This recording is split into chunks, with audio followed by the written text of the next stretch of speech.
बिहार के सीमावर्ती इलाके में बसा एक छोटा सा गांव था, बसौली।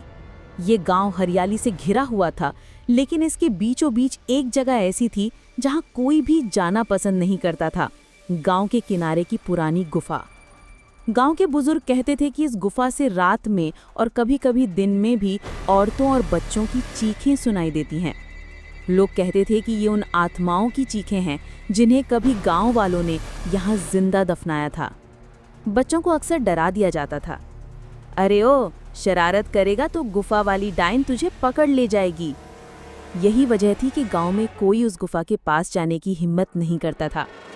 गांव में 3 बहुत अच्छे दोस्त रहते थे, रिया, नेहा और अभय। रिया पढ़ाई में तेज थी, लेकिन उसमें एक कमी थी, उसे रहस्यों की बहुत ज़्यादा जिज्ञासा रहती थी। नेहा हमेशा डरपोक रही, अंधेरे से, अजीब आवाज़ों से, यहाँ तक कि छिपकली से भी डर जाती थी। अभय दोनों का साथी था, मजबूत, बहादुर और हमेशा हिम्मत देने वाला। इन तीनों की दोस्ती इतनी गहरी थी कि गांव वाले कहते थे कि अगर रिया है तो नेहा और अभय भी वहीं होंगे। एक दिन गांव में चौपाल पर बुजुर्ग बैठे हुए गुफा का जिक्र कर रहे थे।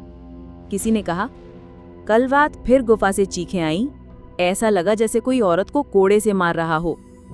दूसरे ने कहा, अरे भाई वो चीखें नहीं, वहां की आत्माएं हैं, गुफा के अंदर खून से भीगी चट्टानें हैं। रिया ने ये सुना तो उसका चेहरा चमक उठा। नेहा, अभय, हमें गुफा देखनी चाहिए, सच क्या है ये हमें खुद पता लगाना होगा। नेहा ने तुरंत हाथ जोड़ दिए। भगवान के लिए रिया, ऐसा मत कहना, मुझे तो घर के पीछे वाले पीपल के पेड़ से भी डर लगता है, गुफा में कैसे जाऊंगी। अभय हंसते हुए बोला, डरपोक मत बनो नेहा, अगर हम तीनों साथ होंगे तो कुछ नहीं होगा। रिया ने दृढ़ स्वर में कहा, ठीक है, कल शाम को हम तीनों गुफा के पास चलेंगे। अगले दिन शाम को जब सूरज डूब रहा था, तीनों गुफा की ओर बढ़े। गुफा गांव के बाहर जंगल के बीचों बीच थी। वहां पहुंचते ही एक अजीब सी ठंडी हवा चली। ऐसा लगा जैसे गुफा उन्हें अपने अंदर खींच रही हो। नेहा का दिल जोर जोर से धड़कने लगा। मुझे अच्छा नहीं लग रहा, चलो वापस चलते हैं। अभय ने उसका हाथ पकड़कर कहा, डर मत, अभी तो बस बाहर ही हैं। रिया ने टॉर्च निकाली और बोली, हम सिर्फ गुफा का दरवाजा देखेंगे, अंदर अभी नहीं जाएंगे। तीनों धीरे धीरे गुफा के मुहाने तक पहुंचे। अचानक ही उनके कानों में एक करुण पुकार गूंज उठी, बचाओ, कोई तो बचाओ। नेहा ने चीख मार दी और अभय के पीछे छिप गई। अभय खुद भी सन्न रह गया। आवाज इतनी साफ थी जैसे कोई औरत अंदर से पुकार रही हो। रिया ने कांपते हुए कहा, क्या तुम दोनों ने भी सुना? अभय ने गहरी सांस ली। हाँ, और आवाज अंदर से आई है। रिया ने हिम्मत दिखाते हुए टॉर्च गुफा के अंदर डाली। भीतर काली गहराई थी, दीवारों पर अजीब निशान बने थे, जैसे किसी ने नाखून से पत्थरों पर खरोंच डाली हो। अचानक ही टॉर्च की रोशनी अपने आप बुझ गई। अब वहां सिर्फ काला अंधेरा था। नेहा चिल्लाई, अरे टॉर्च क्यों बंद हो गई? अभय ने टॉर्च छीनकर देखा, बैटरी सही थी, लेकिन फिर भी रोशनी नहीं आ रही थी। तभी गुफा के अंदर से फिर वही आवाज आई, आओ आओ, मुझे आजाद करो। तीनों के पैरों तले जमीन खिसक गई। रिया की आंखें चौड़ी हो गईं। ये इंसानी आवाज है। अभय ने नेहा और रिया दोनों को पकड़कर कहा, चलो अभी यहाँ से निकलते हैं। तीनों भागते हुए गुफा से दूर आ गए। गांव लौटने के बाद नेहा कांप रही थी। रिया, तेरा पागलपन हमें मरवाएगा, मैंने साफ सुना था कोई औरत रो रही है। अभय ने गंभीर स्वर में कहा, रिया, सच में ये मजाक नहीं है, गुफा में कुछ है और वो हमें अपने पास बुला रहा है। रिया ने धीरे से कहा, शायद कोई इंसान हो, शायद कोई कैद हो। नेहा चीख पड़ी, पागल है तू, सदियों से बंद गुफा में कोई इंसान जिंदा कैसे होगा? रिया बोली, तो फिर ये आवाज किसकी थी? गांव में ये खबर फैल गई कि 3 बच्चों ने गुफा से चीखें सुनी। बुजुर्गों ने उन्हें डांटा, तुम लोग वहां क्यों गए थे? गुफा की आत्माएं किसी को जिंदा नहीं छोड़ती। उस रात नेहा के घर अचानक दरवाजा अपने आप ठक ठक करके बजने लगा। वो डर के मारे माँ के पास भागी। माँ ने दरवाजा खोला तो बाहर कोई नहीं था। उसी वक्त रिया के घर की खिड़की पर किसी ने जोर से नाखून मारे। रिया जागी तो देखा कि शीशे पर खून के धब्बे थे। अभय भी चैन से नहीं सो पाया। उसके कानों में बार बार वही आवाज गूंज रही थी, अभय, मुझे आजाद करो, मुझे आजाद करो। सुबह तीनों फिर मिले। रिया ने कहा, अब हमें गुफा का सच जानना ही होगा, वरना ये आवाज़ें हमें चैन से जीने नहीं देंगी। अभय ने गंभीर होकर सिर हिलाया। ठीक है, आज रात हम गुफा के अंदर जाएंगे। नेहा रो पड़ी, नहीं, मैं वहाँ नहीं जाऊंगी।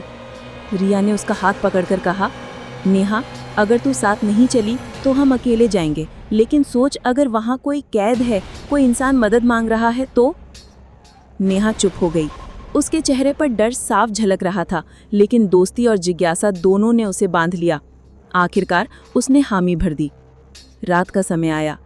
तीनों टॉर्च, माचिस और लालटेन लेकर गुफा पहुंचे।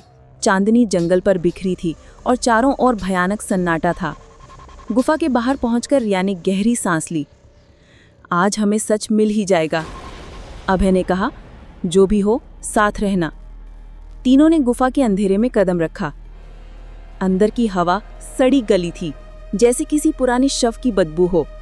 दीवारों पर अजीब आकृतियां बनी थीं, कभी औरत का चेहरा, कभी बच्चों की चीखते हुए शक्लें। नेहा ने कांपते हुए कहा, ये सब किसने बनाया? अभय ने लालटेन ऊपर उठाई और तभी गुफा की गहराई से एक जोरदार चीख गूंजी, आह आ। तीनों के कान फटने लगे। लालटेन हिल गई और दीवार पर परछाई बनी, एक लंबा, डरावना, बिना चेहरे वाला साया। गुफा की दीवार पर लालटेन की रोशनी जैसे ही पड़ी, वो साया और भी स्पष्ट हो गया। लंबा चौड़ा, बिना आंखों और बिना चेहरे का एक काला धुंधला सा प्राणी। नेहा की चीख निकल गई, रिया देखो, वहाँ कौन है? अभय ने तुरंत लालटेन सीधी की, लेकिन जैसे ही रोशनी तेज हुई, वो साया अचानक गायब हो गया। गुफा के अंदर फिर से घुप अंधेरा और खामोशी छा गई। रिया कांपते हुए गुफा की दीवार की तरफ बढ़ी। ये अभी तो यहीं था, ये साया कहाँ गया? अभय ने दीवार पर हाथ लगाया। उसकी हथेली चिपचिपी हो गई। जब उसने लालटेन पास की तो देखा दीवार से खून टपक रहा था। नेहा डर से पागल सी हो गई।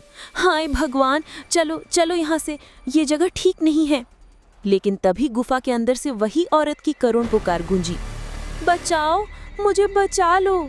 आवाज इतनी साफ थी कि लगता था जैसे कोई बेहद नजदीक से पुकार रहा हो। रिया ने दृढ़ स्वर में कहा, नहीं, हम वापस नहीं जाएंगे, कोई है जो मदद मांग रहा है।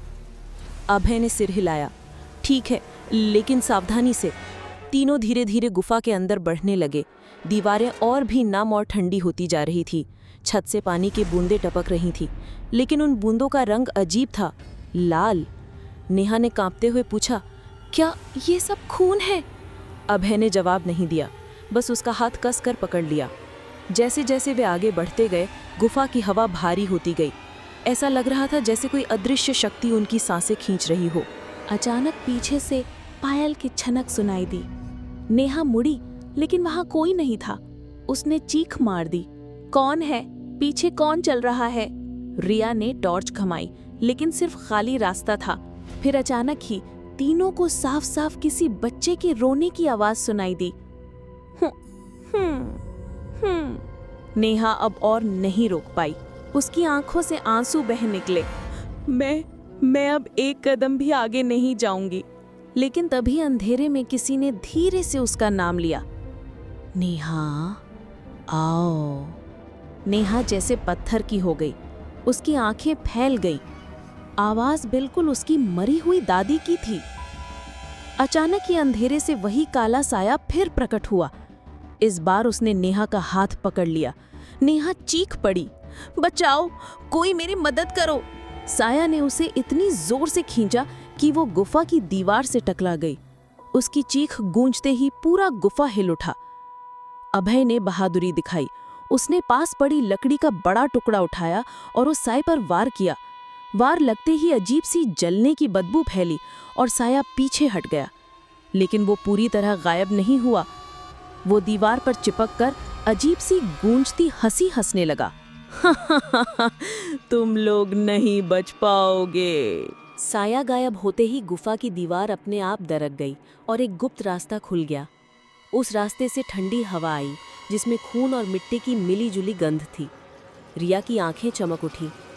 शायद यही असली रास्ता है, सच वही मिलेगा। नेहा चीख पड़ी, पागल हो गई हो क्या?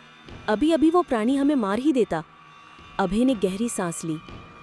लेकिन अब पीछे हटने का कोई मतलब नहीं है। हमने दरवाज़ा खोल दिया है, अब तो हमें जाना ही होगा। तीनों उस रास्ते से अंदर बढ़े। जैसे जैसे वे चलते गए, दीवारों पर खून से बने हाथों के निशान दिखाई देने लगे। जगह जगह पर पुराने मानव खोपड़ी पड़ी थी। गुफा का ये हिस्सा बहुत बड़ा था, जैसे कोई भयानक कक्ष हो। बीचों बीच एक पत्थर की वेदी बनी थी, जिस पर सूखी हुई लाशें टंगी हुई थी। नेहा चीख पड़ी और अभय की पेट से चिपक गई। हे भगवान, ये जगह तो किसी शैतानी पूजा की लग रही है। रिया की सांसें तेज हो गईं। शायद यहाँ किसी ने बलि दी होगी। अचानक ही वेदी पर पड़ी एक लाश हिलने लगी। उसकी आंखें खुली और सीधा रिया की तरफ घूरने लगी। उस लाश ने धीमी आवाज में कहा, भागो, वरना तुम सब भी यहीं रह जाओगे। तीनों के पैरों तले जमीन खिसक गई। नेहा जमीन पर गिर पड़ी और तभी गुफा के चारों कोनों से भूतिया औरतों की चीखें गूंजने लगी। दीवारें हिलने लगी, लाशें अपने आप हिलने लगी।